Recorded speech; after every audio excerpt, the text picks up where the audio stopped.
नमस्कार, स्वागत है आपका जन के मन के कार्यक्रम में। जैसा कि हम एक नए विषय पर हर रविवार को आपको दिखाते हैं, आज हम बात करने वाले हैं छत्तीसगढ़ में भूपेश बघेल अपने कार्यकाल का आखिरी बजट पेश करेंगे, जिसे लेकर लोगों को बहुत उम्मीदें हैं। उम्मीदें इसलिए हैं क्योंकि ये चुनावी वर्ष है।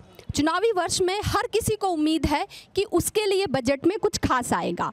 कर्मचारी, किसान और साथ में युवा, उन्हें लगता है कि शायद ये चुनावी वर्ष होने की वजह से कुछ हर साल की अपेक्षा इस साल बजट में कुछ ज़्यादा कुछ ऐड होगा और हमारे लिए बजट आएगा।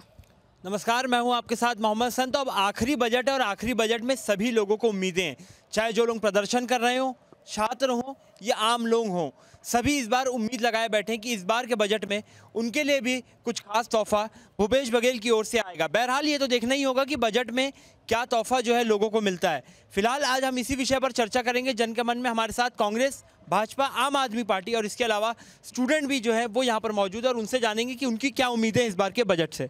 बिल्कुल 6 मार्च को क्लियर हो जाएगा कि बजट में इस बार कैसा बजट होगा, चुनावी बजट होगा या फिर जैसा बजट हमेशा आता है वो बजट होगा। हम सबसे पहले कांग्रेस से ही जानते हैं क्योंकि बजट जो है भूपेश बघेल जी पेश करने वाले हैं। तो सबसे पहले हम ये जानते हैं कि इस बार के बजट में कैसा होगा, क्या ये चुनावी बजट होगा या फिर वाकई में जनता के लिए कुछ होगा?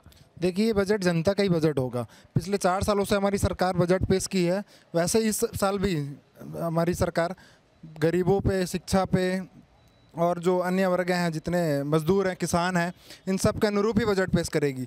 4 सालों की तरह इस साल भी हमें पूरा उम्मीद है, विश्वास है कि बजट जन सरोकार को देखते हुए ही रहेगा। पूरा ही बजट कोई चुनावी की तरह कभी बजट नहीं रहा और अभी भी ऐसा नहीं रहेगा। हर साल हमारा जो बजट रहा है उसी के अनुरूप इस साल भी रहेगा। ठीक है, चुनावी बजट नहीं होगा, सभी को सब कुछ मिलेगा। राजीव जी, आप इस बात से कितना सहमत?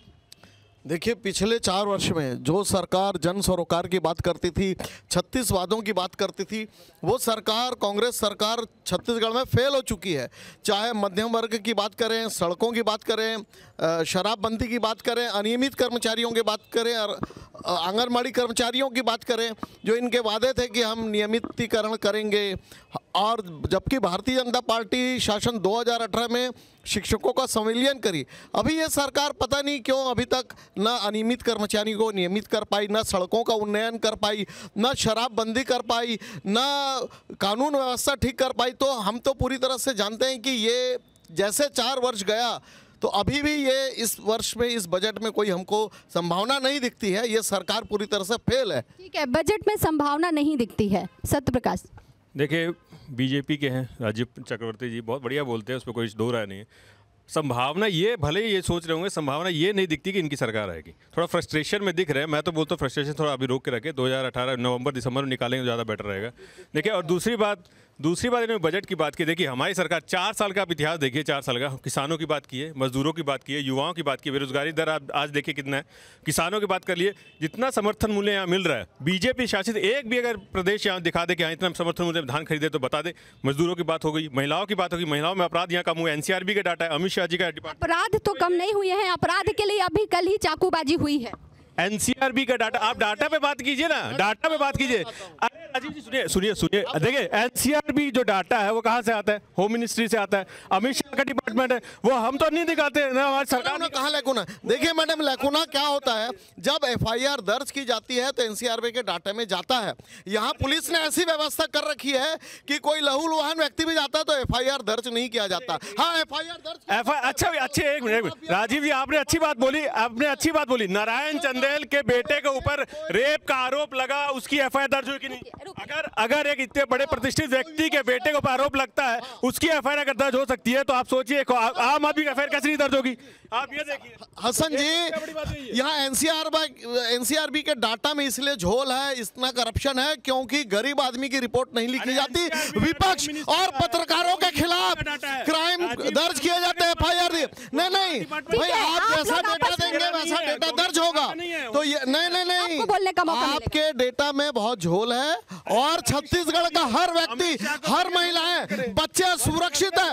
ये क्राइम का गढ़ बन गया छत्तीसगढ़। ठीक है, आप बीजेपी कांग्रेस तो होगा, वो आपस में लड़ेंगे आम आदमी पार्टी से। ये बताइए, आप 2023 पास में हैं, ठीक है, आप चुनाव आप लोग भी मैदान पे कूद रहे हैं, अब बजट पेश होने वाला है 6 तारीख को, क्या उम्मीद रखते हैं, कैसा बजट होगा?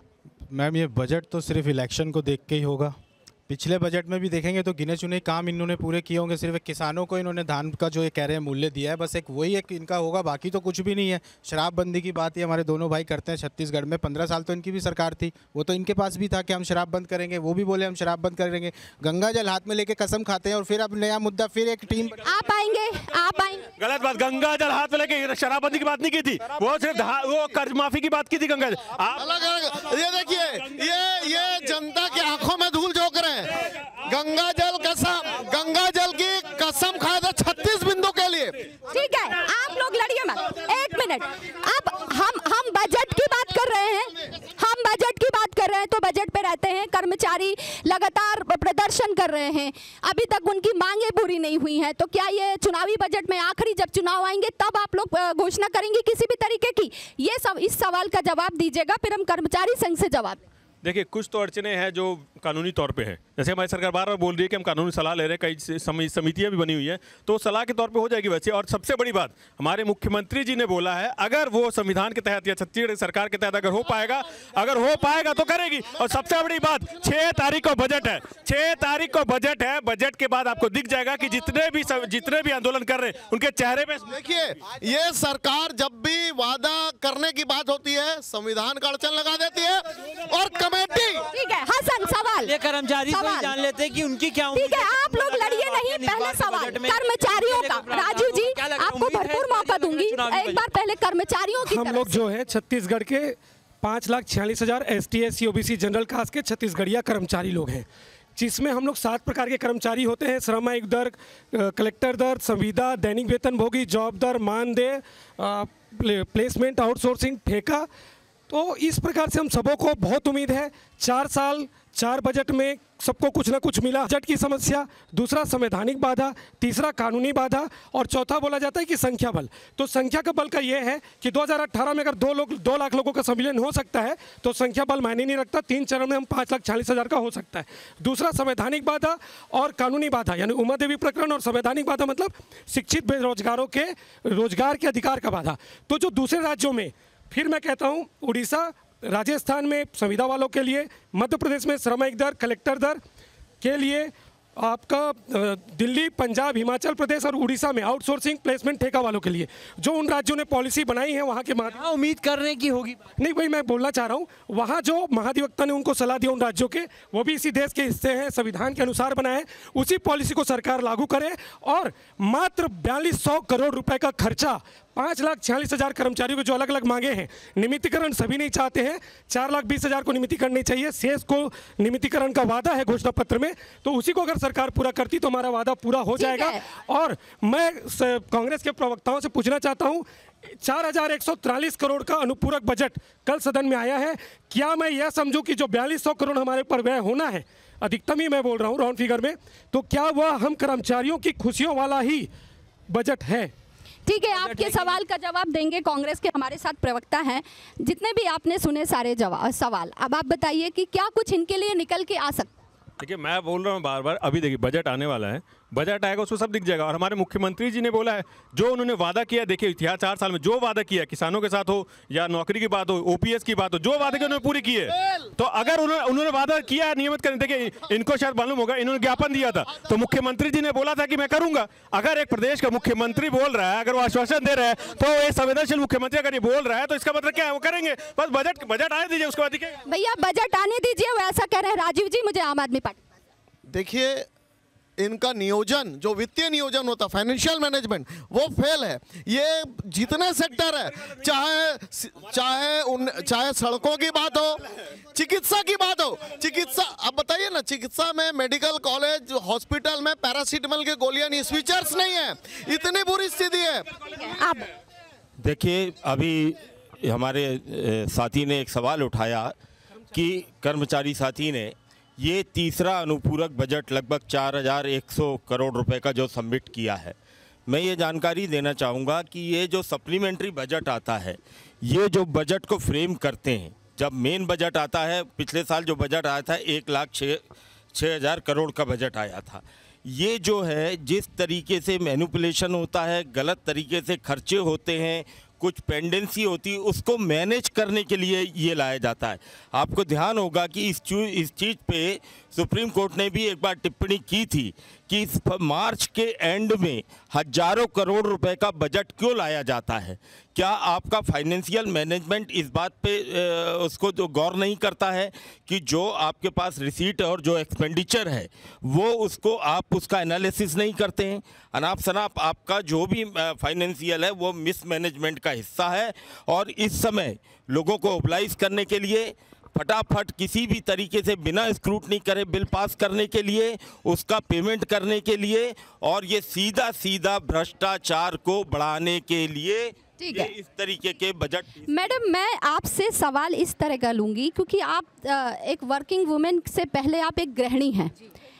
आपको लगता है सिलेंडर के दाम कम होने चाहिए? राजस्थान सरकार जैसे 500 रुपये में सिलेंडर दे रही है, वैसे यहाँ भी कुछ ऐसा होना चाहिए? क्योंकि चुनावी साल है, हो सकता है आप लोग मांग करें तो सरकार ऐसा कर भी दे। जी बिल्कुल, आप सही बोल रहे हो। और हम चाहते भी हैं कि राजस्थान में भी कांग्रेस की सरकार है और यहाँ भी कांग्रेस की सरकार है, तो जो सुविधाएँ वहाँ उपलब्ध है वो सुविधाएँ हमारे छत्तीसगढ़ में भी मिले। और हम लोगों की तो मांग है ही, मात्र 6,500 रुपये मिलता है महिलाओं को, 3200 मिलता है। तो हमारी जो 4 वर्ष से जो आंखें टकटकी लगाए जो महिला वर्ग जिसके लिए आगामी चुनाव में जैसे कि देने वाले हैं या इस अंतिम बजट में देने वाले हैं, उसकी आशाओं के साथ कि जल्द हम लोगों का कलेक्टर दर या श्रम आयुक्त के अनुसार हमारा दर जल्द से जल्द पूरा करे, ये हमारी मांगों पर है। और हम चाहते हैं कि मुख्यमंत्री जी को पूरे प्रदेश की जो 1 लाख आंगनबाड़ी कार्यकर्ता सहायिका वो देख रही है कि वो जल्द उनकी मांगों को पूरा करेंगे। तो ये हमारे लिए हर्ष का भी एक बड़ा कहीं ना कहीं हम अन्य राज्यों की तरह हमारे राज्य में भी हमारी एक सम्मान, क्योंकि चुनावी साल है, हो सकता है आपकी मांग पूरी हो जाएगी। मैडम, आप क्या कहेंगी? आप जो बजट आने वाला है उसे लेकर आपकी क्या उम्मीदें हैं? आप क्या मांग करती हैं सरकार से? बिल्कुल, हम लोग यही उम्मीद करते हैं कि हर कोई एक जन हर संगठन से बैठे हैं, हर गरीब आदमी बैठा हुआ है, गैस सिलेंडर का रेट बढ़ा हुआ है। हम आंगनबाड़ी बहनें कब से बैठे हुए हैं, आंगनबाड़ी वाली बहनें कब से बैठे, आज 4.5 साल हो गया है। 2018 में हम लोग जब बैठे थे हड़ताल में तो यही कांग्रेस सरकार आई थी और बोली थी कि हम आपका कलेक्टर दर कर देंगे। तो आज 4.5 साल हो गया है, हमारी बातों से क्यों मुखर रहे हैं? मैं यही पूछना चाहूँगी सरकार। सर भाई, कुछ स्टूडेंट हैं। हसन, एक बार आप इन सभी से हम सवाल लेंगे क्योंकि हमारे साथ जो यूथ है वो बहुत एक महत्वपूर्ण है किसी भी राज्य या देश के लिए। हसन, सवाल लेंगे, आप हमारे साथ यूथ क्या कहना चाहते हैं? हमेशा किसानों, संगठनों, कर्मचारियों की तो बात हो गई, अब यूथ को क्या उम्मीद है बजट से? यूथ से भी जानते हैं क्या उम्मीद कर रहे हैं बजट से। अब हमारी एजुकेशन पॉलिसी अच्छी हो जाए और हम जो स्टूडेंट है वो उनको प्रैक्टिकल एक्सपीरियंस ज़्यादा मिले। और मैं इनसे बोलना चाहती हूँ कि छत्तीसगढ़ बहुत सुंदर प्रदेश है। सो प्रदेश के ऊपर, टूरिज़्म के ऊपर इनको ध्यान देना चाहिए, बहुत ज़्यादा ध्यान देना चाहिए, क्योंकि लोग ना छत्तीसगढ़ के बारे में अभी कुछ ज़्यादा जानते ही नहीं है। बट ये बहुत ज़्यादा सुंदर प्रदेश है और इसमें टूरिज़्म जितना हम इसको अच्छा कर सके उतना इस प्रदेश के लिए अच्छा होगा। आप क्या उम्मीद कर? मैं ये कहना चाहूँगी कि रिसर्च एंड इनोवेशन पे ज़्यादा ध्यान दिया जाए, जिस वजह से एजुकेशन और वास्ट हो और अच्छी तरीके से हो, ताकि स्किल्ड एजुकेटेड पर्सन जो हो वो यहाँ के लिए वर्क कर सके। मोर देन छत्तीसगढ़ वो लोग बाहर जाके वर्क करना पसंद करते हैं, तो अगर यहाँ के स्किल लोग यहीं वर्क करें तो छत्तीसगढ़ ऑफकोर्स आगे बढ़ सकता है। स्वामी आत्मानंद स्कूल हाल ही में सरकार ने शुरू की है योजना, कैसा लग रहा है? क्या लगता है आगे ग्रोथ दिख रही है आप लोगों को यहाँ पर एजुकेशन को लेकर? देखिए, छत्तीसगढ़ का लिटरेसी रेट जो है स्टार्टिंग से ही काफ़ी कम रहा है, अभी इम्प्रूव हो रहा है हर साल। इसके थ्रू जो गांव एरियाज़ है, रूरल एरियाज़ है, वहाँ पे भी इनोवेशन होगा और फिर वहाँ पे भी स्कूल्स बनेंगे तो अच्छा रहेगा। ठीक है, देखिए एक सवाल है, बजट आ रहा है, आप सब युवा हैं, थोड़ा सा सामने आओ। आप ये बताइए, जो बेरोजगारी भत्ता सरकार देने की बात कर रही है, ये तो आपको भी पता है, वो सही है? क्या मिलना चाहिए? और अगर मिल रहा है तो क्या आपको लग रहा है कि बेरोजगारी भत्ते के अलावा अगर सरकार रोजगार की तरफ ज़्यादा ध्यान दे तो वो ज़्यादा सही है? रोज़गार की तरफ ज़्यादा ध्यान देना चाहिए, क्योंकि बेरोज़गारी भत्ता अगर मिलेगा तो लोग जो पढ़ने वाले वो भी नहीं पढ़ेंगे, वो सिर्फ घर में बैठ के बेरोज़गारी भत्ता से ही लेंगे। बेरोजगारी भत्ता जैसे मान लीजिए भाई, जो जैसे आप हैं, अगर आप पढ़ाई कर रहे हैं, पढ़ाई करने के बाद आपको जब तक जॉब नहीं मिलती है तब तक बेरोजगारी भत्ता दिया जाता है, तो क्या मानते हैं कि ये सही है या इसको नहीं होना चाहिए, कुछ और रास्ते निकलने चाहिए? इसके लिए कुछ और रास्ते निकलने चाहिए, जैसे हर कैंपस में प्लेसमेंट रहना चाहिए गवर्नमेंट के साइड से, जिसके कारण वो डायरेक्ट जॉब के लिए अप्लाई कर सकते हैं।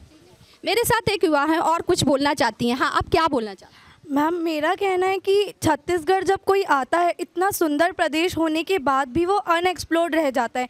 यहाँ की रोड की कंडीशंस मुझे नहीं लगता इतनी अप्रोप्रिएट है और इंफ्रास्ट्रक्चर उतना बिल्डअप है।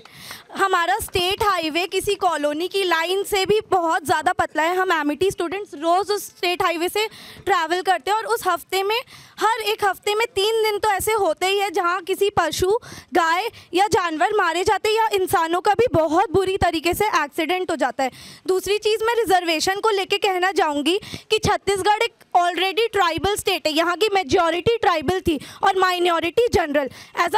As a minority general student here, यहाँ पे अगर आप रिजर्वेशन सिर्फ ट्राइबल और ओबीसीज की बढ़ाते रहेंगे तो एज अ पोटेंशियल स्टूडेंट मेरे लिए बहुत डिफ़िकल्ट हो जाता है कि मैं एग्ज़ाम्स में कम्पीट कर पाऊँ।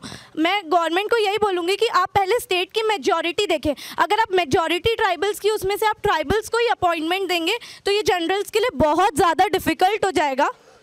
ऑल्सो अगर गवर्नमेंट चाहती कि हम उनकी क्रेडिबिलिटी को बिलीव करें तो वो जगह जगह के बिलबोर्ड्स, नाम चेंज कराना, अटल नगर, नवा रायपुर, नया रायपुर करने की बजाय अपने इंफ्रास्ट्रक्चर को ध्यान दीजिए। और जो इंफ्रास्ट्रक्चर बना भी है, अगर वो उसको थोड़ा आधुनिक बीजेपी ने करना स्टार्ट किया था कि स्काई वॉक बना दीजिए, हर चीज़ के सॉल्यूशंस होते हैं, बट जस्ट बिकॉज कि वो उनका काम था उन्होंने रोक दिया।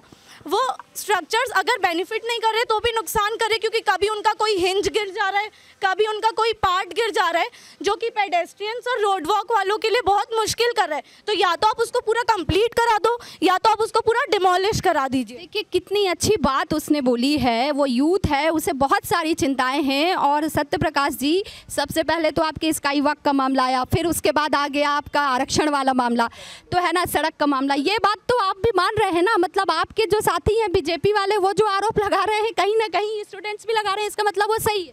देखिए, वो बच्ची ने अच्छा साहस दिखाया, इतना बोलना बहुत बड़ी बात है।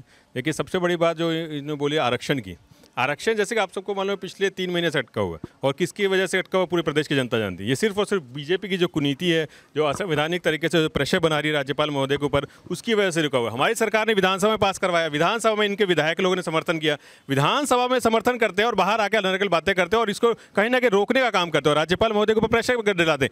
अगर इनको समर्थन करना, एक भी विधायक या एक भी बीजेपी का नेता साथ में गया है क्या राजभवन में साथ जाने के लिए तैयार नहीं है। सबसे बड़ी बात ये। और शिक्षा की बात करें, शिक्षा, आत्मानंद स्कूल 15 साल में कौन सा अंग्रेजी स्कूल बनाया? बस्तर में 300 स्कूल बंद करा दिए, 300 स्कूल बंद करा दिए बस्तर में। मेडिकल कॉलेज नहीं खोल पाए। हमारी सरकार आते दंतेवाड़ा तक मेडिकल कॉलेज खुल रहा है, तो ये हमारी सरकार कर रही है। खोला। देखिए, ये जो यूथ कह रही है कि सबसे जरूरी है इंफ्रास्ट्रक्चर, सड़क, शिक्षा, चिकित्सा, लेकिन सरकार बहुत संवेदनहीन है। ये छत्तीसगढ़ की राज्य सरकार शिक्षा के प्रति केवल आत्मानंद स्कूल, हिंदी मीडियम जो 2000 स्कूल है उसका क्या होगा, सड़कों का क्या होगा, इंफ्रास्ट्रक्चर का क्या होगा, शिक्षा की गुणवत्ता का क्या होगा। तो सरकार को चाहिए कि ये जो जिस प्रकार से क्राइम बढ़ रहा है, जिस प्रकार से शिक्षा का, हम बात कर लेंगे। सबसे बड़ी बात इंफ्रास्ट्रक्चर को लेकर जो उसने कहा वो तो बात सही है। आम आदमी पार्टी से अनुपूरक बजट आ गया है, अब आम आदमी पार्टी से ही जान लेते हैं। अनुपूरक बजट के बाद अब आखिरी बजट है भूपेश बघेल का, क्या उम्मीद है आप लोगों को? देखिए, हमारा ये कहना है कि जैसे अभी मैडम ने कहा था कि शिक्षा के ऊपर जो बात हुई है, अभी आप पता लगाइए कि ऐसी तमाम बड़े बड़े कॉलेजेस और गवर्नमेंट कॉलेजेस और यूनिवर्सिटीज़ है जहां पर जो बच्चे पीजी डॉक्टरेट करके निकले हैं वो आज भी डेली बेसिस पर काम कर रहे हैं। आप उच्च शिक्षा विभाग में जाके देखें, 2018 का नोटिफिकेशन हुआ था जिसमें कि कई यूनिवर्सिटीज़ में जो वैकेंसीज थी, खाली थी, जिनको कि भरा जाना था। आज 2018 से लेकर 2023 तक एक भी नियमित नियुक्ति नहीं की गई। बेरोजगारी भत्ता तो दे दी है सर सरकार, अभी घोषणाकारी भत्ता के लिए जो विद्यार्थी है, जो हमारा यूथ है, हमारे भी बच्चे हैं, उन्होंने केवल इसलिए पढ़ाई नहीं की है, इस तरीके से उन्होंने हायर एजुकेशन नहीं किया है, इसलिए गोल्ड मेडलिस्ट नहीं लिए हैं कि वो बेरोजगारी भत्ते पे जी सके। कांग्रेस से सवाल, हाँ बताइए ऋषभ। लोग है ना बेरोजगारी भत्ता का वो विरोध कर रहे हैं कि नहीं मिलना चाहिए, रोजगार ज़्यादा होने। देखिए रोजगार सृजन के कार्यक्रम तो हमेशा चल रहे हैं। देखिए हमारी एक रीपा योजना है, हम तो चाहते गांव का युवा भी वहाँ रोजगार करे। रीपा में ऐसा डेली वेजेस पर करने का आरोप लगा रहे हैं। नहीं हम वही तो बात बता रहे हैं। रीपा क्या योजना है, उसमें यही योजना है कि गांव का जो युवा है, गांव का युवा को वहीं रोजगार मिले। रीपा के तहत सरकार ये कर रही है कि आपको वहाँ जमीन दे रही है सस्ते दामों में, या आपकी रेंट पे लीजिए या आप फ्री में लीजिए, जैसा आप आवेदन दीजिएगा उसके बाद आपको लोन प्रोवाइड कर रही है। तो आप गाँव के गाँव में आपको बल्कि रोजगार मिल रहा है, और अगर आप रोजगार कर रहे हैं 4 आपके साथ और लोगों को रोजगार मिलेगा। तो हमारी योजना है तो रोजगार को लेकर ऐसे कि गाँव तक भी जा रहे हैं। उसके बाद अरे फिर वही राजीव जी आप चलिए मेरे साथ, यही है रीपा एक तो यही है आपका मॉडल की बात करते हैं, पर मॉडल धरातल में कहाँ है, हकीकत में कहाँ है? मेरे साथ चलिए, लेकिन छत्तीसगढ़ का आम युवा बेरोजगार है, छत्तीसगढ़ का युवा नशाखोरी में जा रहा है, सरकार कुछ नहीं कर रही है, वो झूठ है। आपने मनरेगा का बोतल बेचने वाले को आप अगर कहते हैं कि रोजगार प्राप्त कर रहा है तो शर्म की बात है आपकी सरकार के लिए। ठीक है भाई, सरकार को मैं इस बजट में एक सुझाव और निवेदन यह करना चाहूँगा कि 2,52,000 कर्मचारी जो न्यूनतम वेतनमान चाहते हैं, जिसमें रसोईया, मितानिन, सफाई कर्मी, आंगनबाड़ी की कार्यकर्ता और सहायिका बहनें आती हैं, उन्हें न्यूनतम वेतनमान दें। साथ ही साथ सरकार से मैं आग्रह करूंगा कि जिनसे जो घोषणा पत्र में वादा किया गया है उन्हें जरूर पूरा करें। एक छत्तीसगढ़िया मुख्यमंत्री से, छत्तीसगढ़िया होने के नाते मैं समस्त 2,80,00,000 जनता का जो उनके ऊपर भरोसा है, मैं चाहता हूं कि हम अनियमित कर्मचारियों का भरोसा भी उन पर अटूट हो और वो एक सौगात दे। और ये 5,46,000 लोगों के लिए जो आप अनुपूरक बजट में यदि व्यवस्था लाए हैं तो उम्मीद करिए आपको हो सकता है, चुनावी वर्ष है और बजट भी आने वाला है, कुछ मिल जाए। मैडम आप कुछ कहना चाह रही थी? हाँ बिल्कुल, मैं कहना चाह रही हूँ कि हम लोग जैसे 4 वर्ष से देखते आ रहे हैं कि इस बार के बजट में हमारा होगा, इस बार के बजट में होगा। तो इस बार जो जन घोषणा पत्र में हम लोगों को लिख कर दिए हैं, अंतिम चुनावी वर्ष है, तो हमको पूरी उम्मीद है कि हमारे माननीय मुख्यमंत्री जी जो वाकई में छत्तीसगढ़िया मुख्यमंत्री जी है और छत्तीसगढ़ की बहनों और माताओं को निराश नहीं करेंगे और हमारी मांगों को जरूर पूरा करेंगे। सभी को लगातार उम्मीद है। जी बताइए। हमारी भी यही उम्मीद है कि जो हमारे यहाँ के मुख्यमंत्री जी आए, हमारे छत्तीसगढ़िया है, हम उनको सब काका करके सम्मानित करते हैं। तो हम बहन बेटी लोगों को बिल्कुल सम्मान पूर्वक, हमारे जो बैठे हर संगठन से बैठे हैं, आंगनबाड़ी वाली बहनें बैठी हैं, तो हम आंगनबाड़ी वाली उन्हीं ने जो वादा किया था, हमारी वादे को बिल्कुल पूरा करें। ठीक है, सभी के वादे की एक उम्मीद है। आखिरी सवाल एक बार, हाँ बताइए। जैसे मैंने सुना ये कह रहे हैं मतलब कि बजट आएगा तो बजट ये इलेक्शन को देख के ही आएगा, वो सिर्फ कागजों में ही रह जाएगा, जैसे पिछले 4 साल में रह गया ना बजट, कागजों में ही सिर्फ 1-2 जो जिससे इन लोगों को फ़ायदा था बस वही काम हुए, बाकी कोई काम नहीं हुआ। जितनी भी नियुक्तियां हैं वो सिर्फ कागजों में ही होंगी कि हम आने के बाद इसको नियुक्त करेंगे, लेकिन आएंगे तो सही, ये तो पता ही नहीं है अभी। मेरा आपको इस मंच के माध्यम से एक सुझाव है, आप पत्रकार हैं, कि सरकार की ऐसी कितनी कई योजनाएं हैं जिस पे सरकार एक भी पैसा खर्च नहीं करती है, और कई योजनाएं ऐसी हैं जिसका जब बजट बनाते हैं तो उस पे बजट कम पड़ जाता है, जिसको रीअप्रोप्रिएट करते हैं। तो सबसे पहले जो है इनको अपनी आर्थिक समस्या, आर्थिक उसका एनालिसिस करना चाहिए। कई सालों से आप बजट उठा के देखिए, वो योजनाएं ऑलरेडी हैं, उसमें पैसा डाला जा रहा है, लेकिन उस पैसे का 1 रुपये का उपयोग नहीं हो रहा है। ठीक है, देखिए ये बात तो सही है कि जितने भी बजट होते हैं, बजट में घोषणाएं होती हैं, उन तक पूरे होते होते सरकारें बदल जाती हैं। पिछले बजट में भी कई मेडिकल कॉलेज की घोषणा हुई, तो कहीं कृषि विद्यालय की घोषणा हुई, उसके बाद उनका धरातल पे कुछ नहीं पता है। तो ऐसा क्यों हो रहा है? मतलब हम ये नहीं कि भाई जो बजट हुई है उसको 3 साल 2 साल तो लग जाता है प्रशासनिक स्वीकृति मिलने में भी, ये आप भी जानते हैं। तो दिक्कतें कैसे, क्या नहीं हो सकता धरातल पे आ जाए? नहीं, धरातल पे दिख रहा है ना, मैं आपको जैसे बता रहा हूँ, महासमुंद हो गया, दंतेवाड़ा हो गया, चापा हो गया, मेडिकल कॉलेज खुले। अरे फिर आप वही बात, आपने 15 साल में नहीं खोल पाए, 15 साल आपको कम पड़ गया। और सबसे बड़ी बात, आम आदमी पार्टी के जो प्रवक्ता भसाती बोल रहे थे, एक सशक्त विपक्ष होने के नाते वो आए, सरकार के साथ साझा करें अपने विपक्ष। हमारी सरकार तो खुले दिमाग से खड़ी हुई है, खुला हाथ है, खुला दिमाग है, सबके विचार लेने के लिए, सबकी सोच लेने के लिए तैयार बैठी है। आप सशक्त विपक्ष नाते आप आए, आप भी सुझाव दें। और सबसे बड़ी बात, बजट की बात मैं बोल रहा हूँ, आने वाले बजट में जितने भी वहाँ बैठे हुए हैं, उन सबकी चेहरों पर खुशी मिलेगी, ये मैं यहाँ खड़े होकर मैं आपको आश्वासन दे सकता हूँ। और दूसरी सबड़ी एक में राजीव जी, अनुकंपा की जो बहनें वहाँ बैठी है, वो किसका, वो सिर्फ और सिर्फ बीजेपी का पाप है। उस समय अगर इन लोग कर देते ना, पंचायती राज शिक्षक उन लोग कर देते, तो इसी के वजह से इनकी सर आपका पाप है। ये हर बात में बीजेपी के ऊपर ठीकरा फूटता है। सरकार जनता ने आपको दिया, सरकार जनता ने आपको दिया सरकार चलाने, आप बीजेपी की ओर देखो। अगर आप नियमित कर देते ना तो ऐसा नहीं होता, अनुकंपा का नियम बढ़ता। अरे तो आपने उन लोगों का नियमितीकरण किया है। 2 लाख आपने क्या किया? आपने सपने दिखाए और अपने सपने पूरे कर रहे हैं। मैं सॉरी, क्षमा चाहूँगा, मैं एक बात भूल गया था। अनुकंपा वाली बहनों को बजट में कुछ सौगात मिले और बहुत सारे ऐसे लोग हैं जो 10 साल 12 साल से काम से बाहर कर दिए गए, वर्तमान में भी किए गए क्योंकि योजनाएं बंद हुई हैं। तो मैं सरकार को सुझाव दूंगा, आउटसोर्सिंग के माध्यम से ही सही, सब जो पुराने प्रेरक इत्यादि जो बस्तर के हैं उनको पुनः सरकार जो है एक नौकरी या जॉब जरूर दे इस बजट में। अनुकंपा बहनों के लिए भी कुछ ना कुछ प्रावधान करे बस।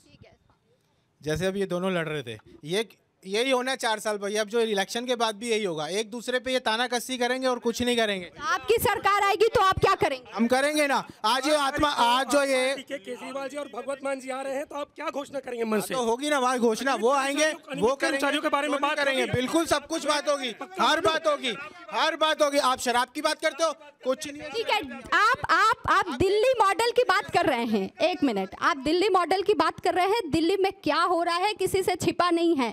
आपके मंत्री जी जेल चले गए, आपके विधायक जेल चले गए, आरोप लग रहा है। देखिए ऐसा है कि आप पूरा चीज़ों को देख रहे हैं।